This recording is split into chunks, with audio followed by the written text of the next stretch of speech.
I'm Bob Murphy, and I want to talk to you about your Perfect Swing Trainer, what you can do with it, what it should do for you, and what it's done for me. I understand a lot more about a golf swing now, especially the plane of a golf swing, and what I'm expecting myself to do with this golf club. The function of a golf club, for purposes of the explanation here, I put some white paper on the face where you actually strike the ball, and I put some white paper on the back to illustrate the centrifugal force that takes place in a golf swing.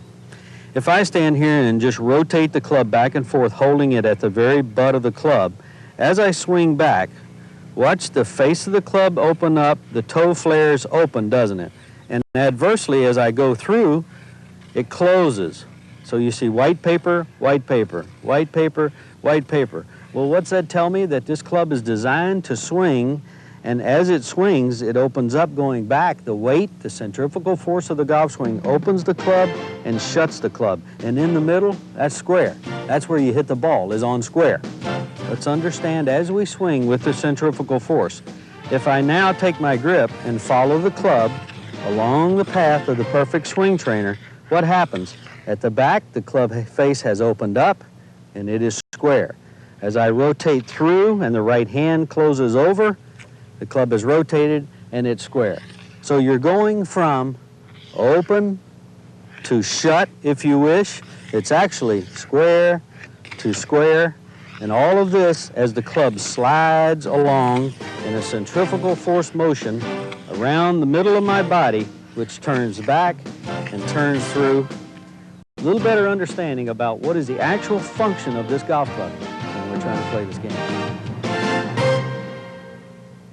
Let's take these same thoughts now. We have an idea, don't we, about the centrifugal force, and already we can begin to see some moves that we're supposed to make. We're supposed to turn the right hip back as we go back. We're supposed to turn the left hip around as we go through the ball.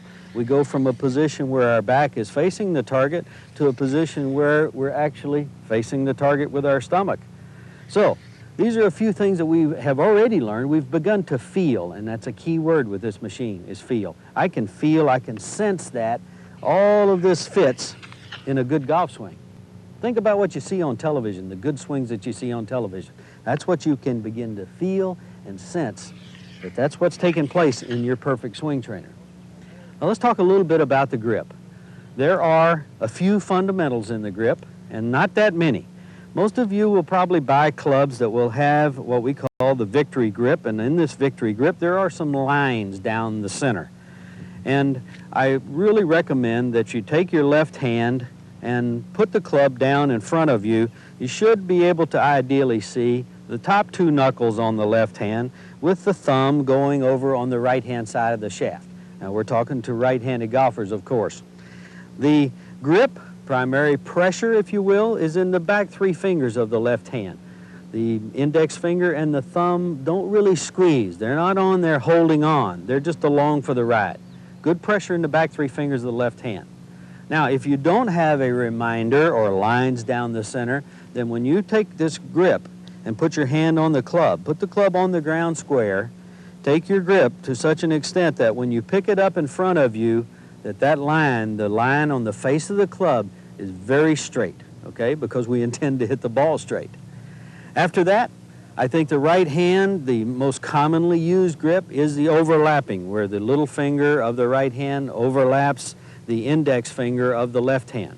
I don't care if you use the interlocking grip, where the index finger and the little finger interlock, and I don't care if you use 10-finger.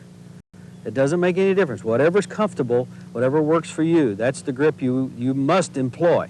However, I'd be very wary of having my hands apart, okay? The fingers must be touching. They must be as close together as possible to make these hands work as a unit. That's a key word. Make these hands work as a unit so one hand is not fighting the other, controlling the actual impetus of the golf club. Make them work together as a unit. Well, you bought your Perfect Swing Trainer, and how do I use it now? What is a setup in golf? What is a stance? What should my posture be?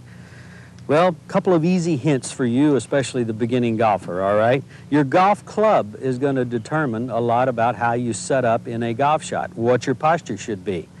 If you take your pitching wedge and you put it flat on the ground, meaning that the toe is, of course, not off the ground, it's flat. The sole of the club sits flat on the ground.